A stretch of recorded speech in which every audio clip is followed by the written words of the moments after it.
عید کی نماز چونکہ سال میں 2 ہی مرتبہ آتی ہے، ایک عید الفطر اور دوسرے عید الاضحیٰ، اسی وجہ سے ہمارے کئی سارے ساتھی کنفیوزڈ ہوتے ہیں اور بسا اوقات وہ کنکھیوں سے ایک دوسرے کو دیکھ بھی رہے ہوتے ہیں کہ ہاتھ اٹھانا ہے یا ہاتھ چھوڑنا ہے۔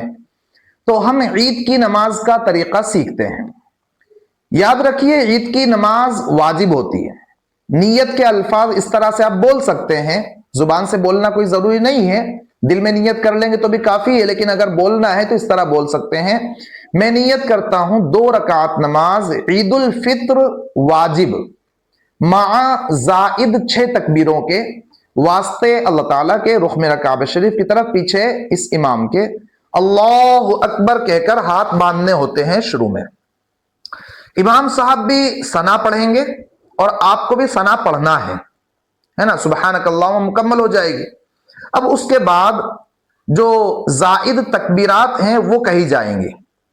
ثنا پڑھنے کے بعد اللہ اکبر کہہ کر ہاتھ چھوڑ دیے جائیں گے، پھر اللہ اکبر کہہ کر ہاتھ چھوڑ دیے جائیں گے، اور پھر اللہ اکبر کہہ کر ہاتھ باندھ لیے جائیں گے۔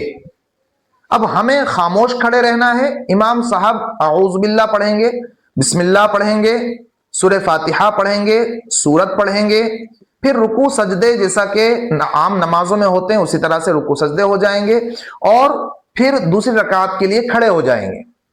دوسری رکعت میں امام صاحب سورہ فاتحہ پڑھیں گے، سورت پڑھیں گے، اور اب رکوع میں جانے سے پہلے پہلے جو زائد تکبیرات ہیں وہ کہی جائیں گی، یعنی 3 مرتبہ کانوں تک ہاتھ اٹھا کر ہاتھ چھوڑ دیے جائیں گے، اللہ اکبر کہا جائے گا 3 مرتبہ میں اور ہاتھ چھوڑ دیے جائیں گے، اور چوتھی مرتبہ میں اللہ اکبر کہہ کر رکوع میں چلے جائیں گے۔ اس کے بعد باقی نماز کا حصہ اسی طرح مکمل کر لیں گے جس طرح سے دیگر نمازوں کو مکمل کرتے ہیں۔ یہ 2 رکعت مکمل ہو جائیں گی۔ 2 رکعت مکمل ہونے کے بعد اب دعا ہو جائے گی، اور دعا کے بعد پھر خطبے ہو جائیں گے۔ خطبوں کو بھی دھیان سے توجہ کے ساتھ سننا چاہیے۔ یہ ہے عید کی نماز کا بہت آسان سا طریقہ۔ امید ہے کہ آپ کو سمجھ میں آ گیا ہوگا۔